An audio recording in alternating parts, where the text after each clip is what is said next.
భాతం అంటే వెలుగు, కాంతి అని అర్థం.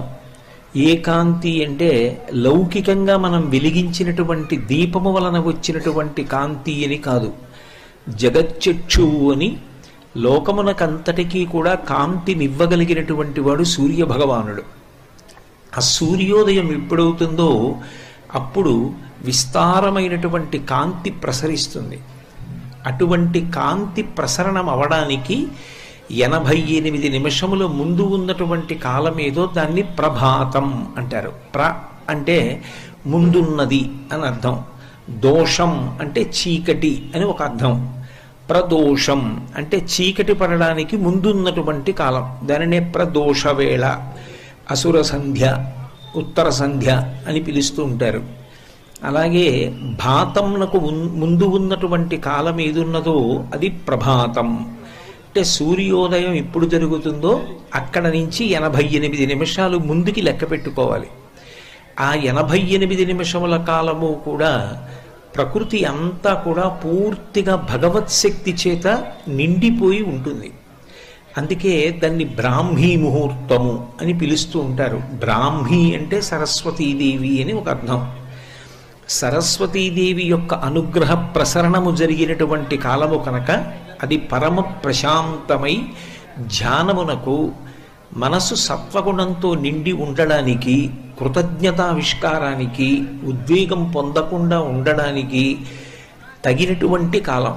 అంత యోగ్యమైనటువంటి కాలము కాబట్టే దానికి ప్రభాతం అని పేరు. అటువంటి ప్రభాతం ఏదైతే ఉందో, సూర్యోదయానికి 88 నిమిషముల ముందున్న కాలము ఏది ఉన్నదో అది సుప్రభాతం, చాలా మంచి ప్రభాతం అవుతుంది.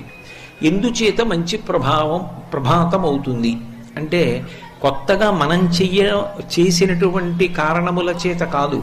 అది ఎప్పుడూ తనంత తానుగా పరమ పవిత్రమైనటువంటి కాలమే. ఆ కాలమునందు శారదాదేవి యొక్క అనుగ్రహం విశేషంగా ప్రసరిస్తూ ఉంటుంది.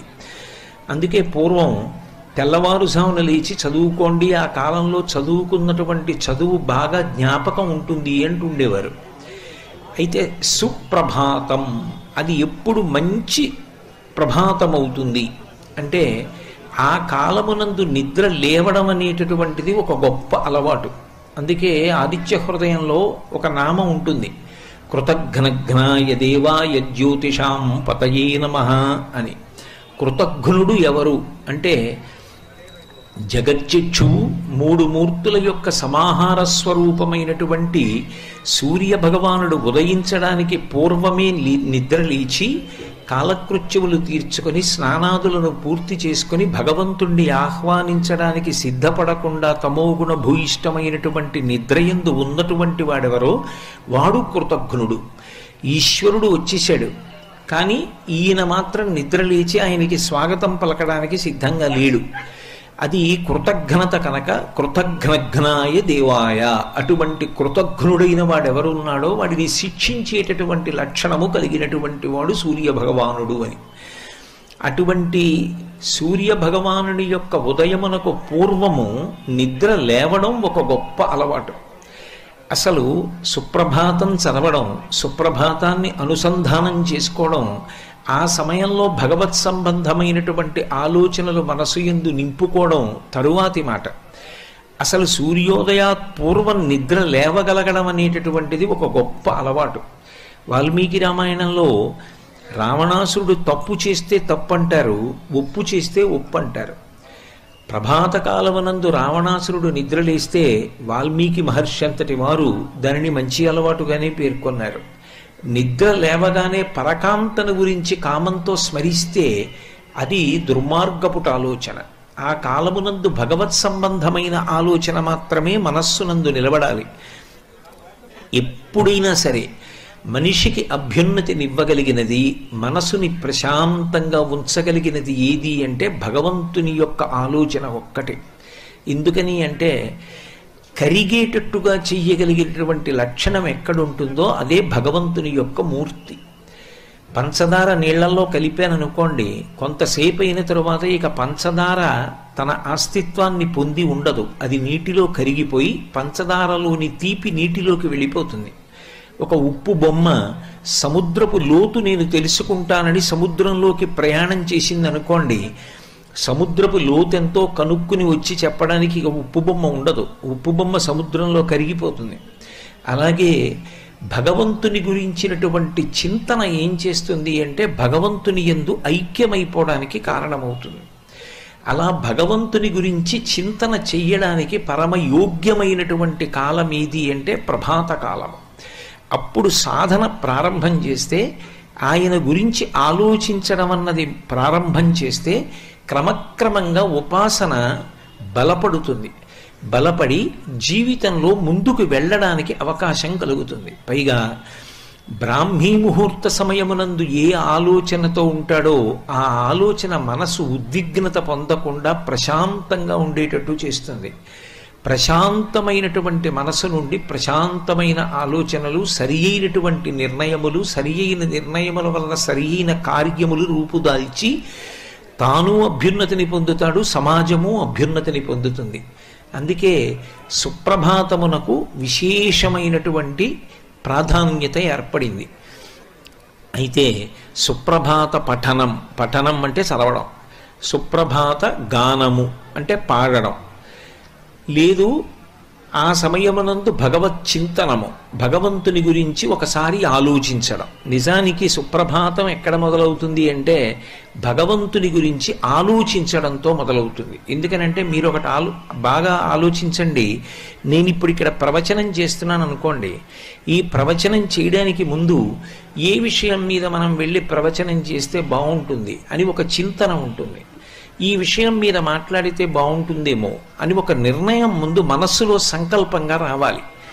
అది దృఢతరమై తప్పకుండా నేను వెళ్ళాలి అని అనుకున్నాను అనుకోండి, మనస్సులో వచ్చినటువంటి ఆలోచన క్రియారూపంగా మారింది 6 గంటల 30 నిమిషాలకి. ఇప్పుడు అసలు ముందు మనసులో ఒక మంచి ఆలోచన వస్తే కదా ఒక మంచి కార్యం.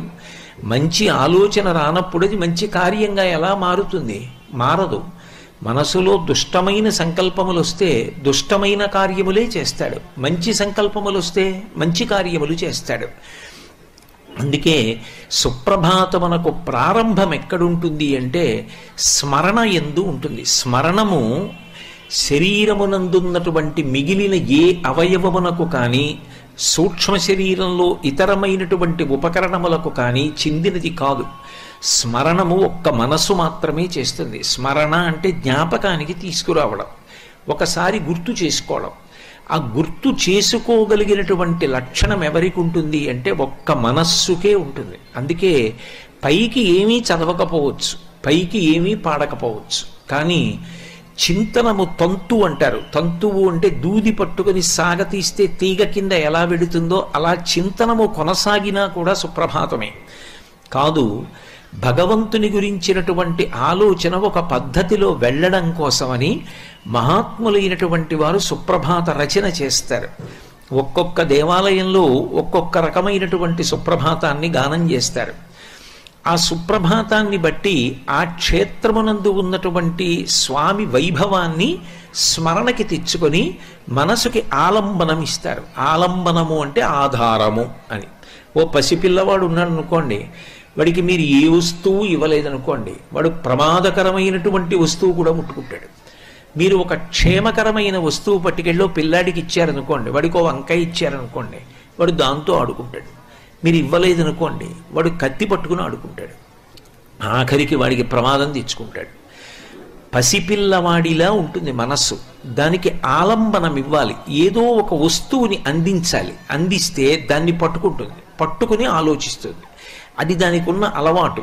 మీరు అలా ప్రయత్నపూర్వకంగా 4 రోజులు దానికి అందించారనుకోండి, నువ్వు నిద్ర లేవగానే ఇలా చెయ్యాలి. మొదట్లో మొరాయిస్తుంది, ఇదెక్కడి గొడవని చేయనంటుంది. కానీ మీరు అలవాటు చేశారనుకోండి, అది ఏం చేస్తుందంటే నిద్ర లేచిన తర్వాత అదే జ్ఞాపకం చేస్తుంది. ఇలా ఆలోచించాలి కదూ, ఇదో నియమం పెట్టావు కదా నువ్వు అని ఆలోచించడం మొదలు పెడుతుంది. అందుకే సుప్రభాతమునకు ప్రారంభం ఎక్కడుంటుంది అంటే భగవంతుని యొక్క స్మరణ చేత ఉంటుంది.